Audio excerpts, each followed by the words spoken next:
Esta noche voy a dar una clase de historia. ¿Le gusta la historia? Tenemos algunos profesores de historia, ¿que no? ¿Mónica? ¿No? ¿No son profesores de historia? Mariel está haciendo una presidencia también para dar historia en esta semana. Así que, ¿sabe que todo este tiempo estoy pensando mucho en lo que está pasando en nuestra Argentina?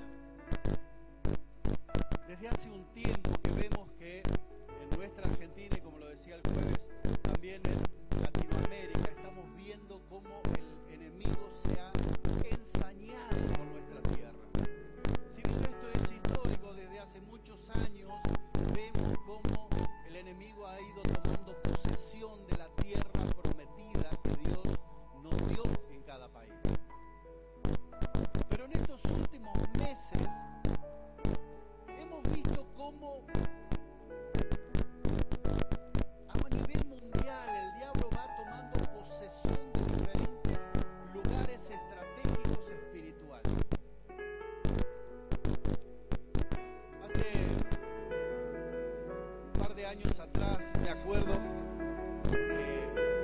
hablábamos en este lugar, yo predicaba acerca de los niños y cómo el enemigo iba cada vez destruyendo al hombre cada vez a más temprana edad.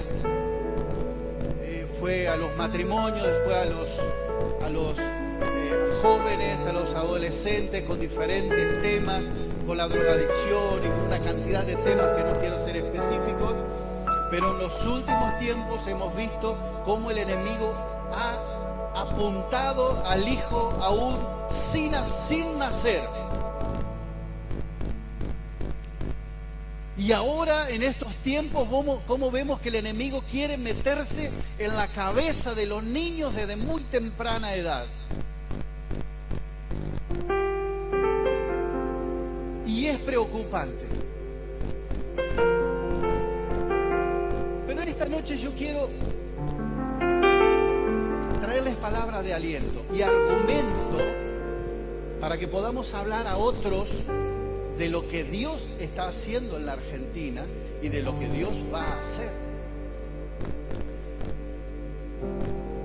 Hace un par de semanas atrás nos enteramos que el presidente de la Argentina, de nuestro país, pidió a un grupo de hermanos en Buenos Aires que fueran a orar con él, por su gabinete, con la Argentina. No es casualidad que hace más de 20 años que estamos en un plan anual como en este tiempo, y estamos en el 8º día de un tiempo de ayuno y renovación personal en Argentina. Oramos por vos. Hace mucho tiempo que hay un remanente fiel en la Argentina que está orando por esta tierra prometida, esta tierra santa que Dios nos dio y que el enemigo ha querido y quiere tomar posesión. No solamente de la tierra física, sino de la tierra prometida en lo espiritual. Con toda esta ley de la educación sexual integral y qué sé yo, que ustedes ya habrán escuchado millones de veces en diferentes medios, un grupo de pastores también estuvo hablando en Buenos Aires con la gobernadora de Buenos Aires y con el presidente. El primer paso: se frenó la ley de educación esa de DESI en Buenos Aires. Acá había una serie de charlas, congresos, como era en Santiago del Estero, que se iba a dar para dar el primer paso con los docentes, capacitándolos en ese área de esa modificación en la ley. Se fue suspendiendo, se fue postergando, hasta que decididamente y por fin se sacó de la agenda en la provincia de Santiago del Estero. No es casualidad que hemos estado orando y clamando por el tema para que Dios quite eso de nuestra Argentina. Y yo no quiero hablar de política en esta noche para ponerlos de un lado o del otro, pero sí quiero decirles que la autoridad que tenemos en nuestro país es autoridad puesta por Dios. Nos guste o no nos guste, seamos o no partícipes del partido gobernante,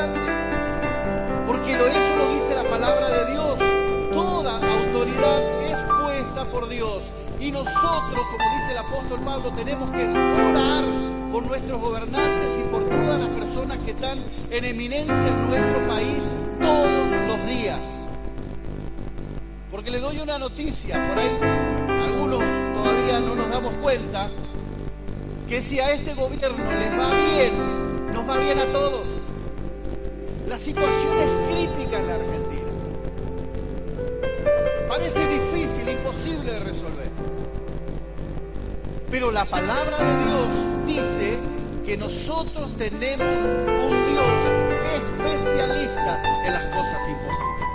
Ese es el Dios en el que creemos. Pero yo les decía que iba a hablar un poco de historia. Cuando empecé a preparar esta palabra hace ya un mes y medio, 2 meses, tenía 2 predicaciones que iba preparando porque iba estudiando mucho. Y estudiaba y entraba y buscaba, empecé a estudiar historia universal para ubicarme cronológicamente en el tiempo que sucedían estas cosas de las que quiero hablar. Y me daba cuenta que el pueblo de Dios en el que nos incluimos por fe y a través de la sangre redentora de Jesucristo ha tenido una serie de tiempos difíciles, mucho más de los que estamos viviendo, porque el pueblo de Israel fue llevado como esclavo. No en una situación económica, social difícil como ahora solamente, sino que fue llevado como esclavo. Lo maravilloso de esta historia del pueblo de Dios y de la intervención de Dios es que Dios tenía preparada la solución en cada uno de los momentos. Eso nos habla de que nosotros tenemos un Dios más allá de todas las edades y de las épocas. Y todo lo que sucede ya está planeado por Dios, los problemas y las soluciones. Porque Dios fue capacitando en la historia y poniendo en los diferentes estamentos y lugares a personas que Él ya había preparado desde antes de la fundación del mundo para que sean agentes modificadores de la sociedad en que vivían, transformadores. Les quiero dar algunos ejemplos. Miren la predicación mía de hoy tiene solamente 3 pasajes bíblicos que me los anoté para encontrarlos rápido. Fue tanto lo que estudié de esto y tanto lo que Dios fue poniendo en mi corazón día a día. El otro día a la mañana se ve que el pastor estaba muy aburrido, me llamó a eso de las 12. ¿Y? ¿Cómo andás? Me dice, ¿bien? ¿Qué haces? Estaba esperando, un día le quedaba todavía para salir en su vuelo a España. Y le contaba acerca de esta predicación. El sábado a la mañana nos enteramos que llegó bien, contenta la hermana del lugar donde está hospedado allá, lo recibieron con empanada. Para los españoles cosa nueva, ¿no? Y él dijo, ¿otra vez arroz?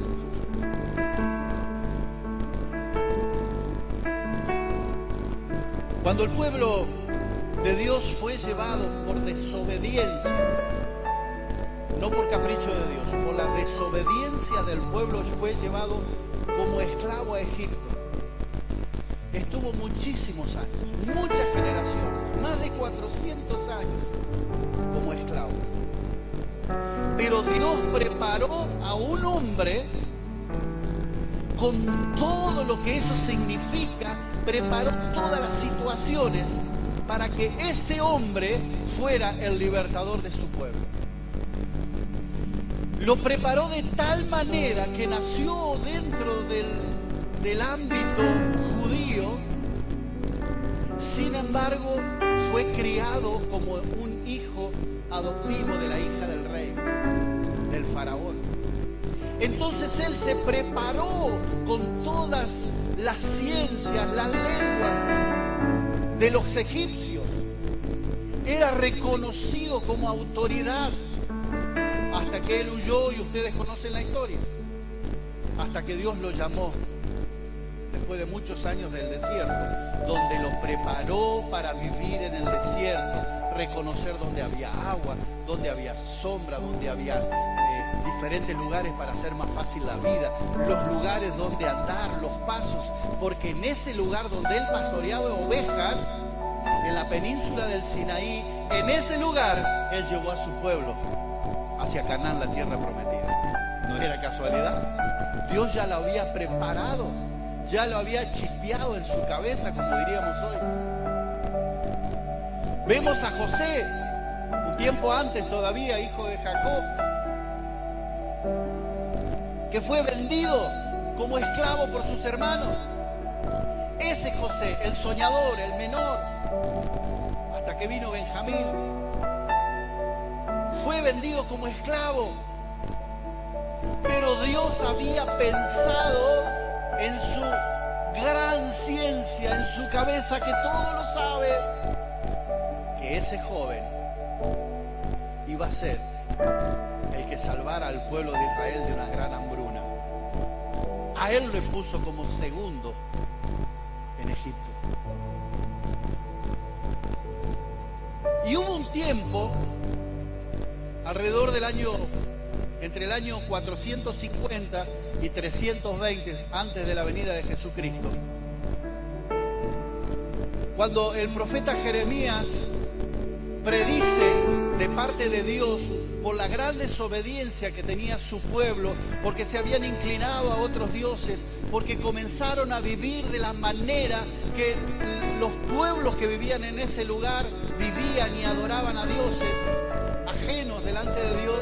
Entonces Dios le dijo: los voy a llevar como esclavos y van a estar 70 años esclavos. Y así sucedió.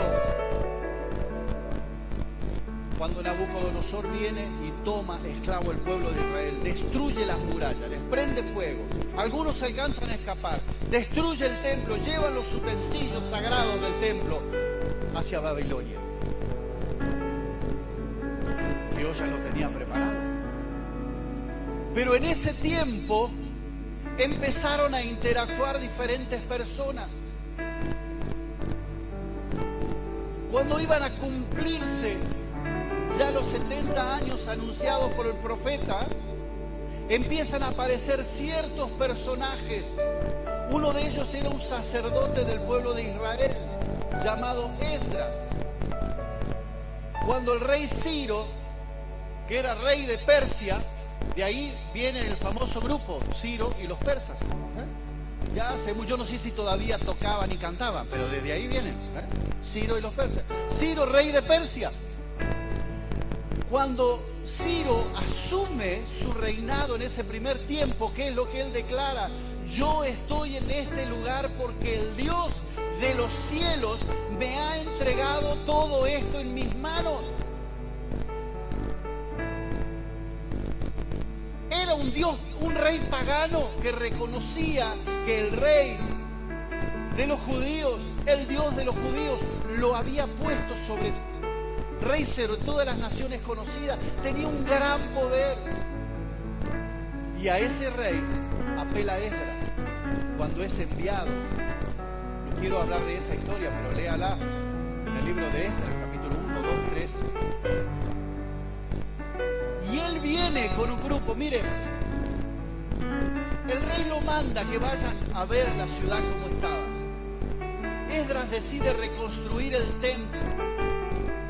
El templo que era el templo construido por Salomón con tanto amor, con tanta riqueza, con tanta consagración de parte del pueblo. Entonces el rey le entrega todos los utensilios sagrados y los envía. Y Esdras empieza a convocar a la gente para volverse.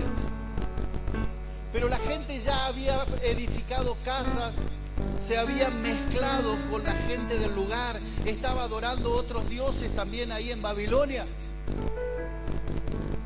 Y vuelve apenas un 2% de los judíos que vivían en Babilonia. Así que en esa época vivían alrededor de 3 millones de judíos en ese lugar. Solamente unos 50.000 volvieron a Jerusalén. Esdras quiso, después de empezar a construir el templo, reconstruir las ciudades, porque veía que al no tener la ciudad fortificada, los ladrones, los merodeadores y los otros ejércitos querían volver a conquistar aún las ruinas que tenían. Y vemos la gran oposición.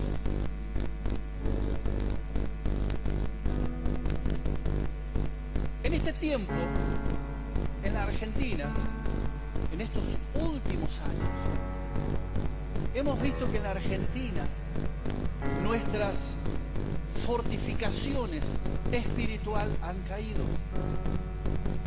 Al no tener la ciudad, la fortificación que las protegía, estaban a merced de cualquier banda, no de música, sino cualquier pequeño ejército que quisiera entrar a la ciudad y robar.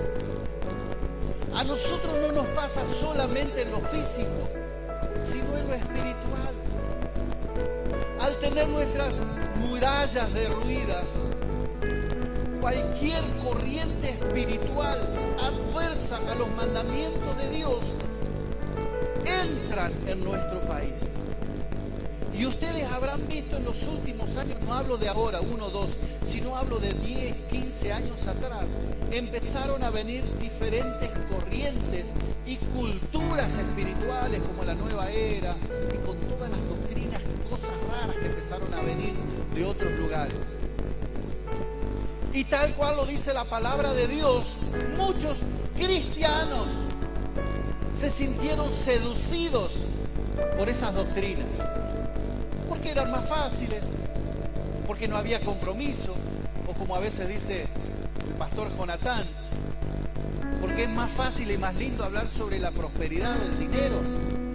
Venía Jesucristo, venía Dios, y Él te va a dar la casa, el auto, la suegra. No, eso no. Todo lo de valor te lo da. Pero no es así, ese es un evangelio adulterado. La palabra de Dios no dice exactamente eso. No es que no diga que Dios no te va a prosperar, pero la prosperidad que viene de Dios es consecuencia de la obediencia a Dios y en los tiempos de Dios. Pero cuando nosotros también a nivel personal bajamos nuestras defensas espirituales, dejando de tener relación continua con Dios, cualquier corriente, como dice el apóstol Pablo, andamos como veletas, cualquier viento nos viene bien, nos acomodamos en el mejor lugar que nos parece, saliendo de la sana doctrina. Jesucristo dice que nosotros tenemos que ir por el mundo enseñando exactamente lo que Él nos enseñó y que Él a su vez había recibido del Padre. Pero ahora se predica cualquier cosa. Si nosotros no tenemos nuestras murallas espirituales que frenen todas esas corrientes, todo es permeable a nuestra vida, a nuestro pensamiento, destruyendo nuestra santidad y nuestra relación con Dios. No solamente nos pasa a nivel personal, nos pasa a nivel nación. Todo esto estaba ocurriendo en Jerusalén cuando otro gran personaje que vivía en una de las ciudades importantes también de Persia, que era Susa, no Shusha, ¿no? Susa. Susa era la capital de invierno del imperio persa. Este hombre vivía en la ciudadela, o sea, en la microciudad, dentro de la gran ciudad donde vivía el rey. Era un personaje muy importante en la corte del rey, que hacía más de 70 años que estaba viviendo en ese lugar. O sea, ya había 2 generaciones de judíos viviendo en cautiverio. Ya se habían acomodado, ya se habían amoldado, particularmente la gente como este hombre llamado Nehemías, que era una persona de la corte del rey. Él tenía finos vestidos, tenía un lugar de privilegio para vivir, tenía siervos que lo servían a él, y él era el copero del rey. O sea, él era el que le servía el vino, pero no era solamente el hecho de servir, sino elegir los mejores vinos, las mejores bebidas. Estaría bueno tener uno de esos, ¿no? Si él paga. Pero él estaba todos los días en la presencia del rey. Y dice que Nehemías andaba caminando por digamos, en el borde de la primer muralla de la ciudad, y pasa por debajo su hermano. Y esto me gustaría que lo podamos leer en la palabra de Dios, para que usted no diga que yo le invento historias. Entonces vamos a leer el libro de Nehemías, capítulo 1.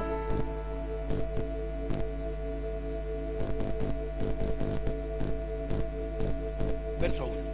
Palabra de Nehemías, hijo de Acalías. Aconteció que en el mes de Quisleu, en el año 20, Quisleu vendría a ser entre octubre y noviembre, fines de septiembre y noviembre, en el verano. En el año 20, estando yo en Susa, capital del reino, que vino Ananí, uno de mis hermanos, con algunos varones de Judá, y les pregunté por los judíos que habían escapado, que habían quedado de la cautividad y por Jerusalén. Y me dijeron: el remanente, los que quedaron en la cautividad, allí en la provincia, están en gran mal y afrenta, y el muro de Jerusalén derribado y sus puertas quemadas a fuego. Presta atención a esto.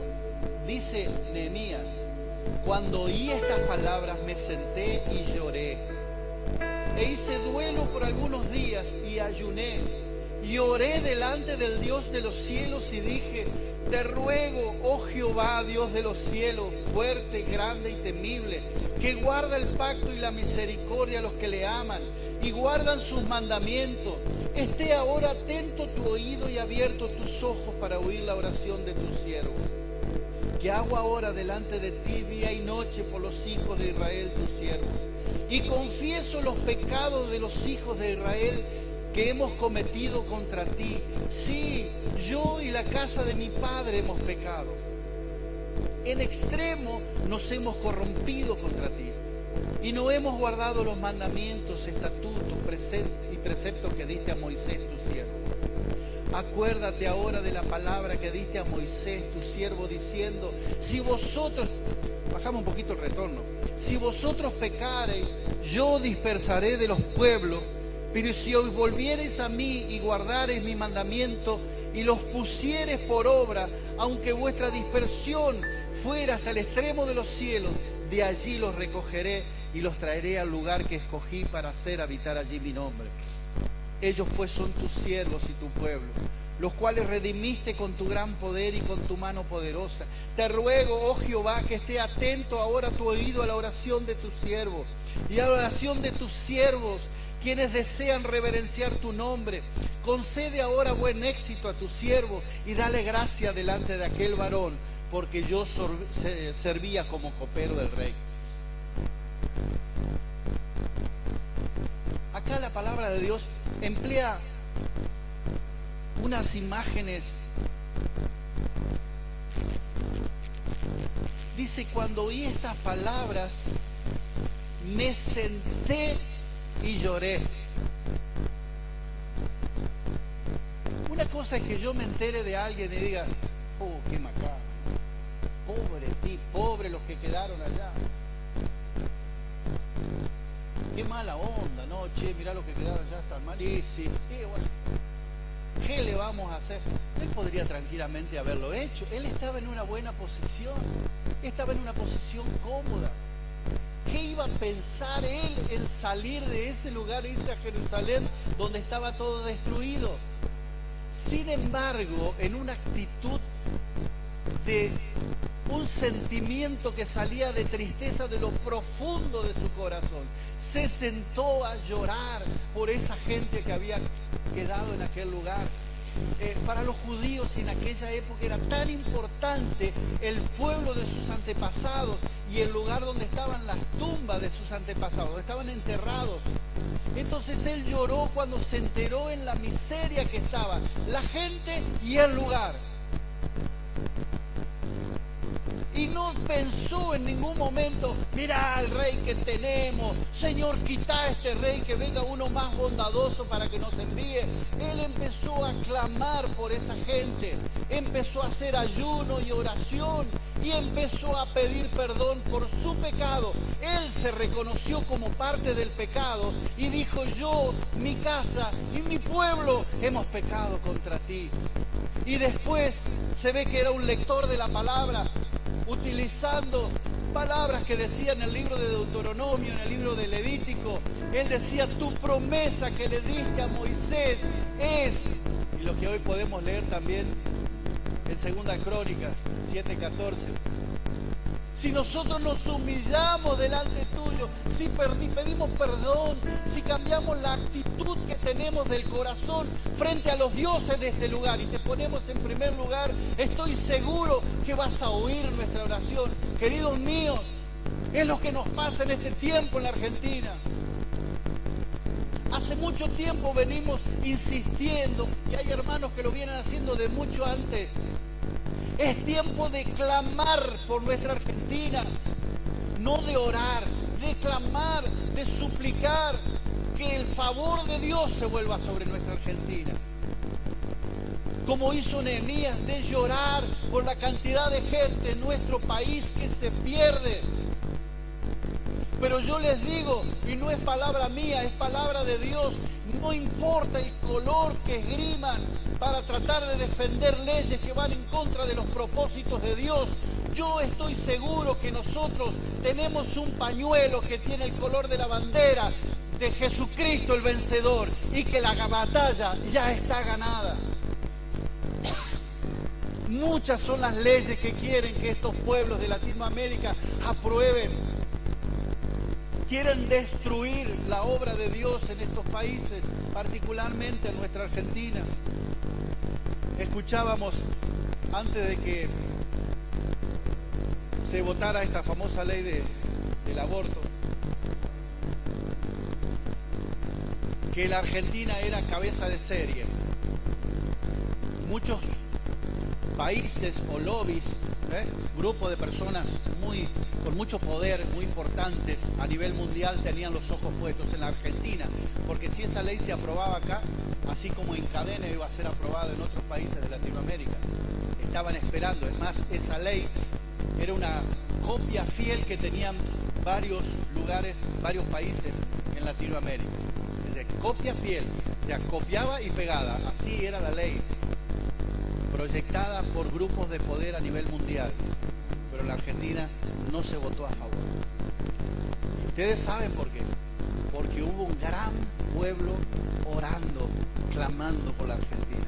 Y cuando hay un gran pueblo orando y clamando por el favor de Dios por nuestro país, dice la palabra de Dios: entonces yo oiré desde los cielos. Busque conmigo Segunda Crónica 7:14.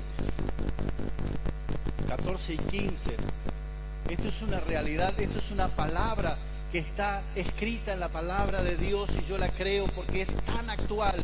Hace 4000 años y ahora. Dice así: si se humillare mi pueblo, sobre el cual mi nombre es invocado, y oraren y buscaren mi rostro, y se convirtieren de sus malos caminos, entonces yo oiré desde los cielos y perdonaré sus pecados y sanaré su tierra. Ahora están abiertos mis oídos y abiertos mis ojos y atentos mis oídos a la oración en este lugar. ¿Se da cuenta? Nehemías, cuando él está orando, él le clama a Dios que los oídos de Dios estuvieran atentos al clamor de ese pueblo.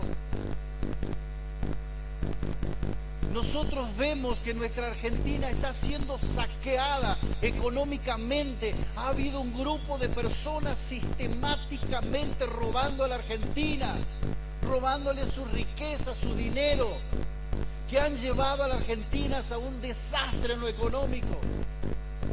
Pero eso no es solamente pensamiento de personas, eso es un ensañamiento del diablo que ha utilizado personas maleables por él, que los puede manejar.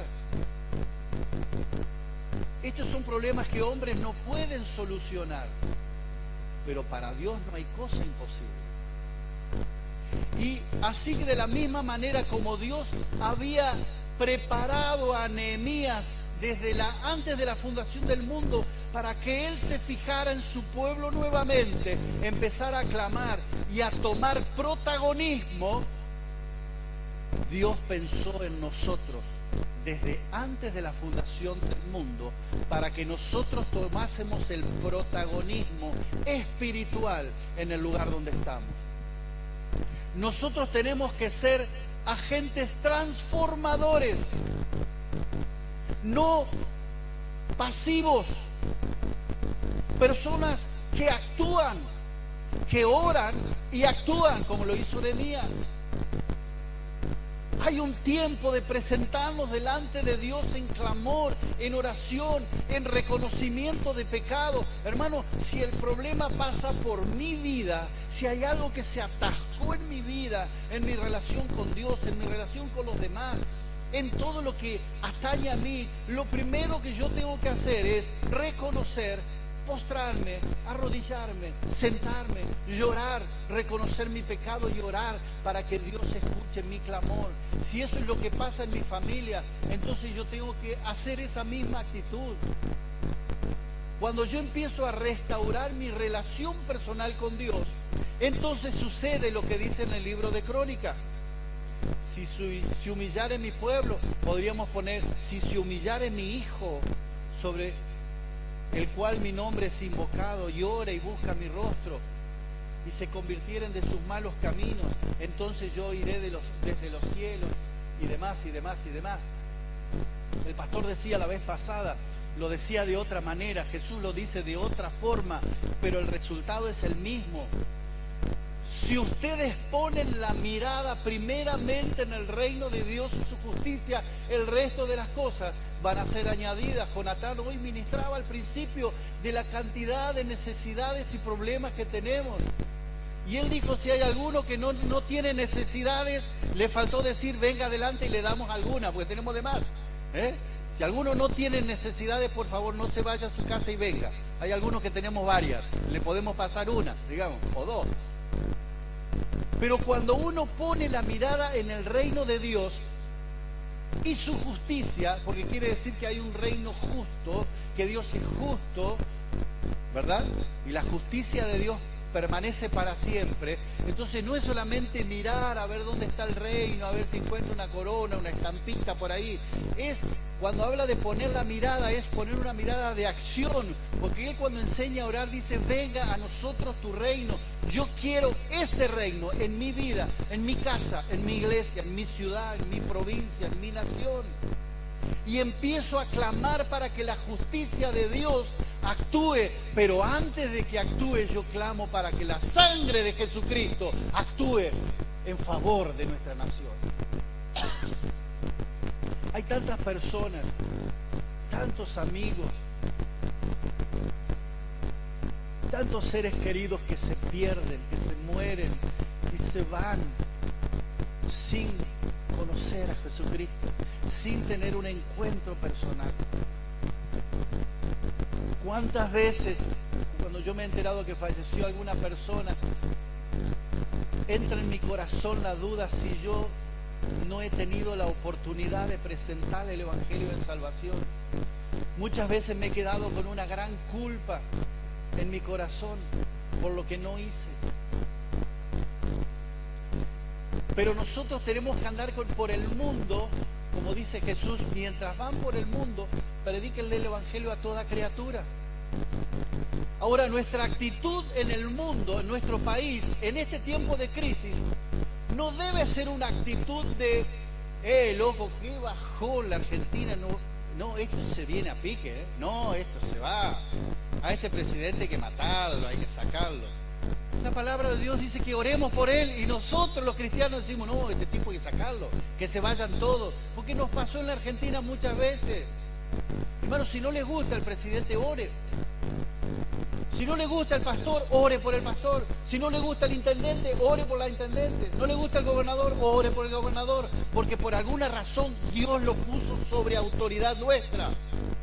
Porque Él tiene planes para nosotros a través de ellos. el porqué y la cuestión, háblelo con Dios. Le doy si quiere la tarjeta, tengo el WhatsApp, comunicación directa con Dios. Yo hay muchas cosas que no entiendo de la situación actual. Hay muchas cosas que yo no entiendo de las cosas cotidianas que a mí me pasan. Y yo se las pregunto a Dios, no es que se las cuestione, pero yo le digo, Señor, ¿es necesario esto? ¿Es necesario que vivamos este tiempo? Hoy cuando Carlitos oraba decía, aquellos que pasan necesidades, la Biblia dice que todas las cosas le ayudan a bien. Señor, ¿es necesario que para que nos ayude bien estemos pasando necesidades económicas? La palabra de Dios dice que Jehová es nuestro pastor y nada nos faltará.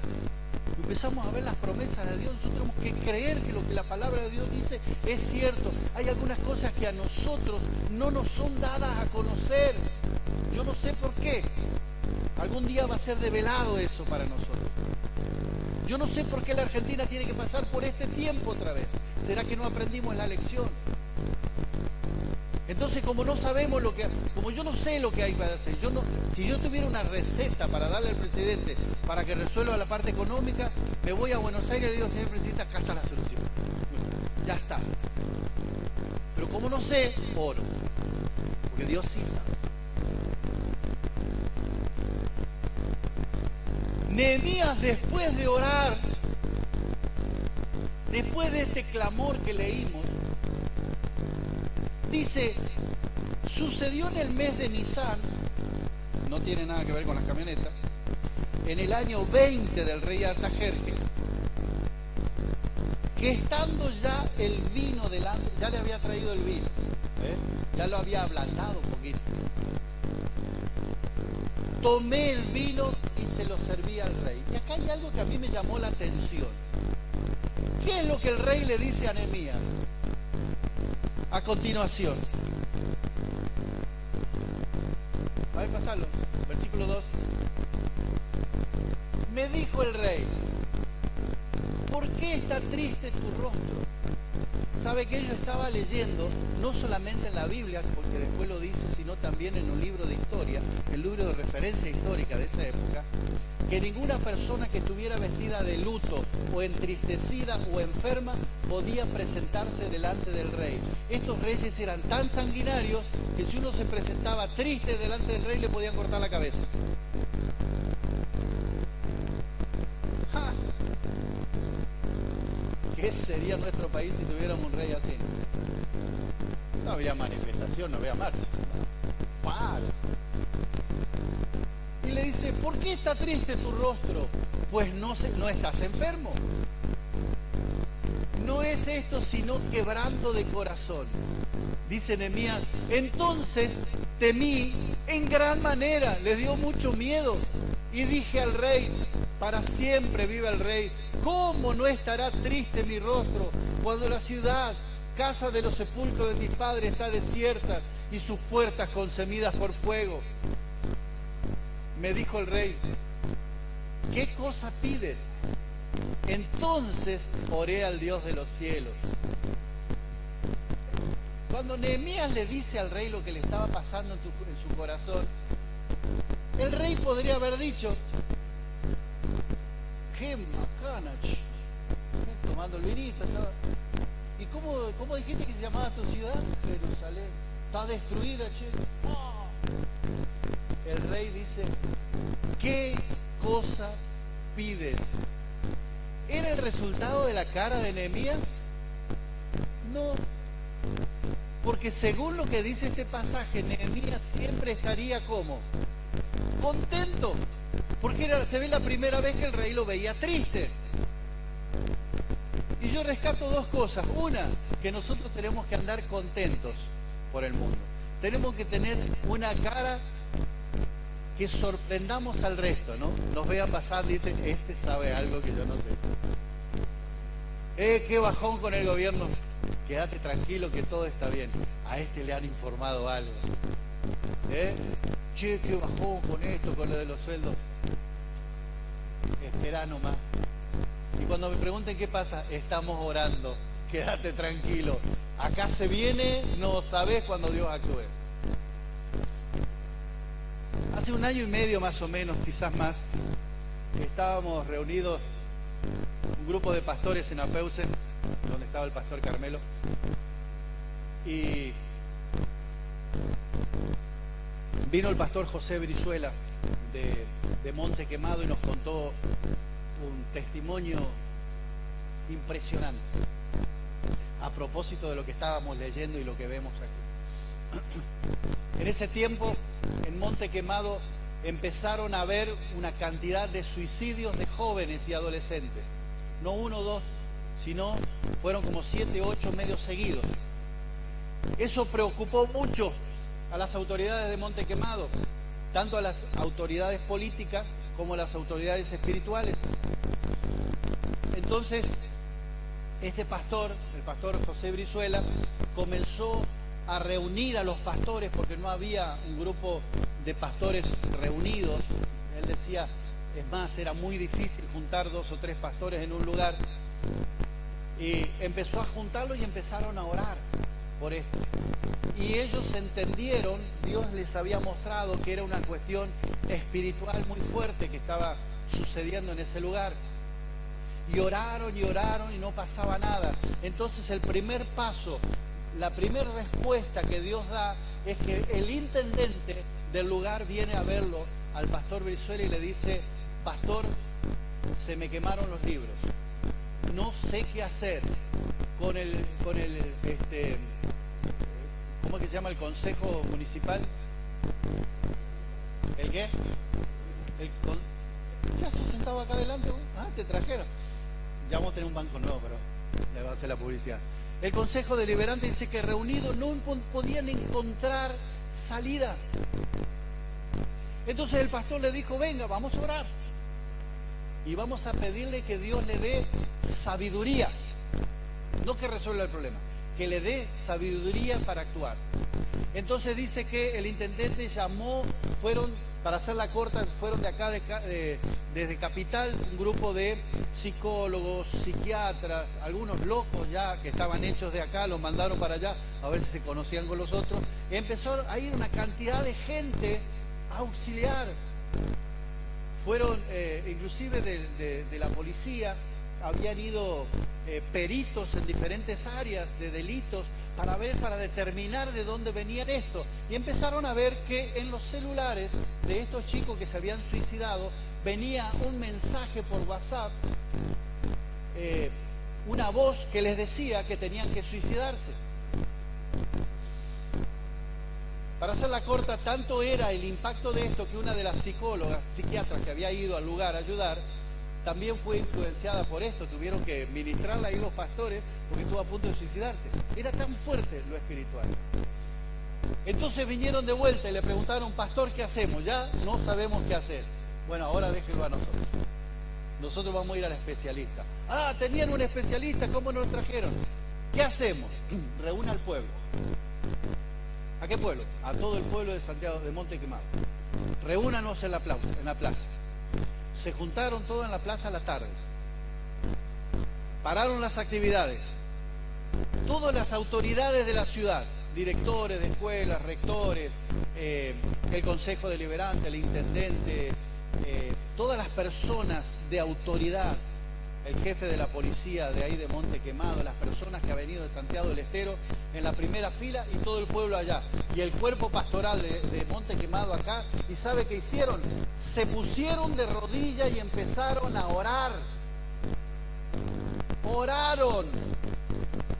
Porque ellos se acordaron lo que decía 2 Crónicas 7:14, y cuando se humillaron delante de Dios y cuando el intendente pidió perdón por el pecado de su pueblo, empezó a haber un mover espiritual tan fuerte que no solamente cesaron esa ola de suicidios, sino que en el Consejo Deliberante se aprobó un decreto municipal que los pastores podían entrar en las escuelas a dar charlas espirituales, decían eso, de religión, cuando ellos lo consideraran.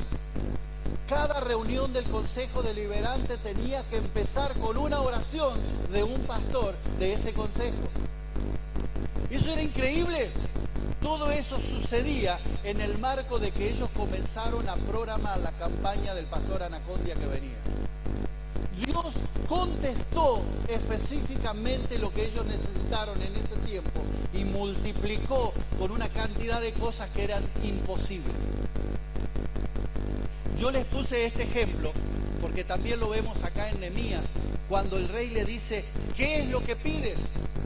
Y dice que Nehemías, antes de largarle el papelito con los pedidos, bueno, señor, te pido un castillo nuevo, 12 camellos, me saque esta esposa, me la cambio por un modelo más joven. Él, antes de pedir nada, dice que oró, le pidió instrucciones al rey.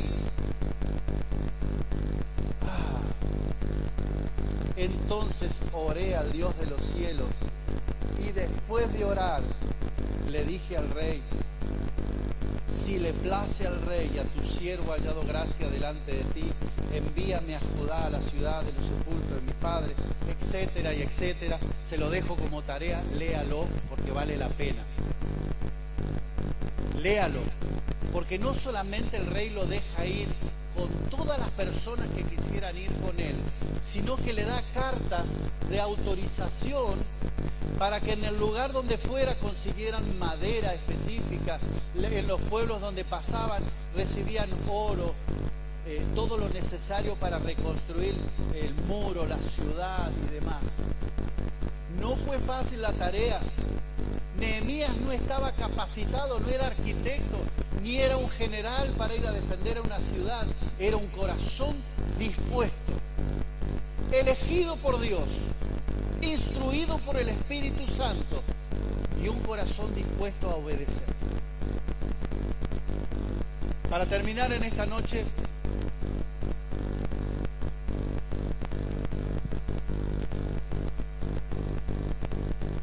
cuando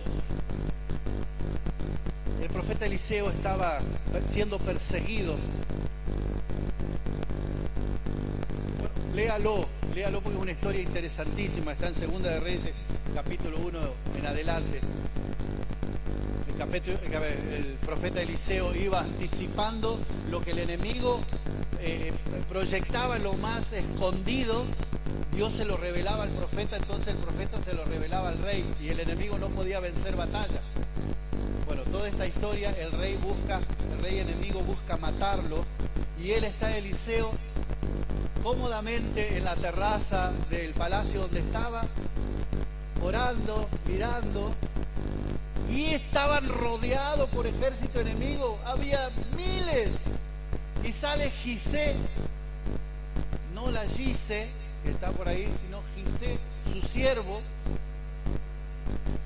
Cuando ve todo el ejército que los estaba asediando, que buscaba la manera de entrar y matarlo, porque todo ese ejército iba para matarlo al profeta, y le dice, Señor, vos estás lo más pancho acá en la muralla, mirá la cantidad de gente que nos quiere matar, huyamos.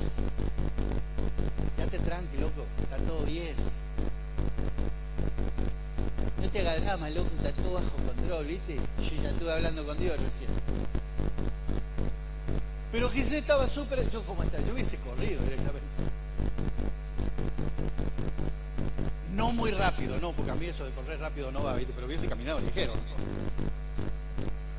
Isaías, yo me imagino enternecido por su siervo, le dijo a Dios, Señor, abre los ojos espirituales. Te ruego, oh Jehová, que abra sus ojos para que él vea. Entonces Jehová abrió los ojos del criado y miró, y he aquí en el monte estaba lleno de gente de a caballo y de carros de fuego alrededor de Eliseo. Era el ejército mismo de Dios que estaba acampando alrededor de su siervo. Y si usted lee la historia, ve cómo el ejército se destruye, el enemigo se matan unos a otros y quedan solos. En el Salmo 34:7 dice, el ángel de Jehová acampa alrededor de los que le temen y los defienden. Yo creo porque hay un remanente fiel en la Argentina clamando y orando que el ejército de Dios está acampando alrededor de nuestro país. Yo lo creo porque la palabra de Dios dice que el ángel de Jehová acampa alrededor de los que le temen y los defienden, que nuestra patria está protegida por el ángel del Señor. Yo lo creo y lo declaro. Yo sé que son tiempos difíciles, pero cuando una persona me pregunta, yo puedo decirle con toda tranquilidad que el ángel del Señor está protegiendo mi patria, porque esta es la tierra prometida que Dios nos dio. Dios no va a permitir que destruyan lo que Él nos dio en posesión espiritual. Pero nosotros tenemos que hacer lo mismo que Nehemías: orar y clamar. Entonces ahora, cuando miremos nuestro país, cuando miremos nuestra ciudad, cuando miremos nuestra provincia y veamos todo lo difícil que estamos atravesando, en lugar de generar un juicio de valor en contra, empecemos a generar palabra de Dios. Cuando veamos personas en crisis, cuando veamos personas en la desesperanza, con toda autoridad podemos acercarnos y orar y decirle que en Cristo somos más que victoriosos en aquel que nos amó. Esto no es una palabra cualquiera. Cuando la gente ve nuestros rostros de felicidad y contentos, como que algo raro estamos viviendo, podemos decir tranquilamente: yo estoy confiado en mi Dios, yo sé en quién he creído. Pero si nosotros no vivimos esa realidad, es muy difícil que aquellos que no conocen de Dios puedan vivir. Yo estoy atravesando un momento difícil. En lo personal, lo puede decir mi familia. No es que estemos mal ahí, ni con mi esposa. No. ¿Reíste por lo menos? No, estamos bien. Pero hay una cantidad de cosas que el diablo está asediando mi corazón. Porque el diablo vino para eso, para mentir, para matar y para destruir. Yo tengo que aferrarme cada día a mi cruz y seguir a Jesucristo. Porque nadie dijo que ser un cristiano, un hijo de Dios, va a ser fácil. Y que por alguna razón hay exámenes que tenemos que dar de nuestra fe. Y si no somos aprobados, tenemos que volver a darlo. Y de la misma manera que Nehemías confió plenamente en lo que Dios iba a hacer e hizo, es lo que nosotros tenemos que hacer. Confiar plenamente. En el marco de estos 40 días de ayuno y oración por la Argentina, estamos orando y clamando. En nuestra casa de oración, el martes estuvimos orando por este tema, estuvimos clamando por nuestros gobernantes, estuvimos el jueves orando aquí y vamos a hacerlo hoy nuevamente, porque hay un remanente fiel, un pueblo fiel de Dios en la Argentina que no está siendo derrotado, porque el ángel del Señor acampa alrededor de cada uno de nosotros que tenemos un temor reverente delante de Dios. Y yo quiero dejarles esto en el corazón de cada uno. Oren por nuestra patria. Oren por nuestra provincia. Oren por nuestra ciudad. Oren por nuestra iglesia, por nuestros pastores, por sus familias, por sus hijos. Oren, porque la oración del justo puede mucho. Oremos confiados de que todo lo que traemos delante del trono de Dios es escuchado, porque la palabra dice: ahora está atento mi oído en este lugar. Y como el oído de Dios está atento en este lugar, vamos a orar.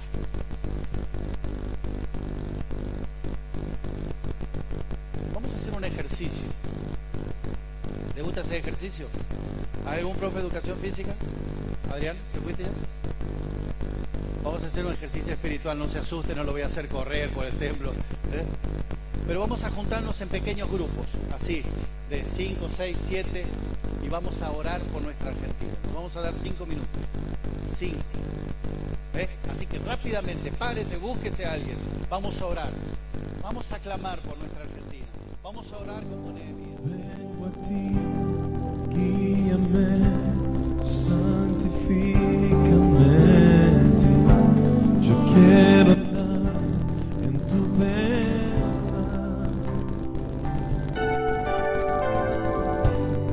Tómame, abrázame, mi corazón hoy vuelvo a ti.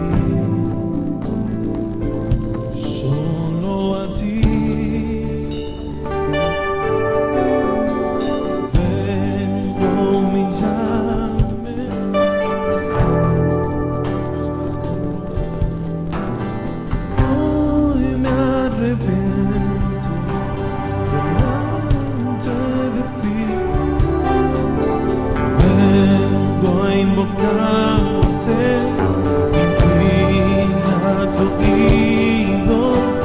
Escucha y perdona mi rebelión. Sana nuestra tierra. Sana nuestra tierra. Sana nuestra tierra con tu amor.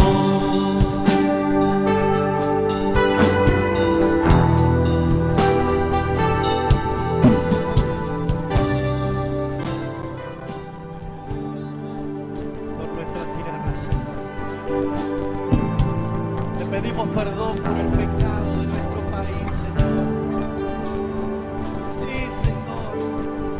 Reconocemos que hemos pecado delante de tu trono, delante de tu santidad como pueblo, Señor, porque muchas veces nos hemos callado. Tu palabra dice: no participen de las obras de las tinieblas, antes bien reprenderlas. Oh Señor, te pedimos perdón. Te suplicamos, Señor, que tengas misericordia de nuestra Argentina, de nuestra patria. Oh Padre amado, inclina tu oído de misericordia a esta tierra amada, a esta tierra prometida que nos diste. Padre bendito, Padre santo, dale sabiduría a nuestro presidente, a sus ministros, para actuar en este tiempo con rectitud, con valores que provienen de tu mano, Señor. Permite que hermanos ángeles, hermanos nuestros, Señor, hijos tuyos, puedan visitarlo y llevarle palabras tuyas, Señor. Palabras sabias que provienen de tu trono, de tu Espíritu Santo. Oh Padre Santo, clamamos por el recinto del Senado de la Nación. Te suplicamos, Padre amado, que impidas que toda ley que vaya en contra de tus principios, tus mandamientos, Señor,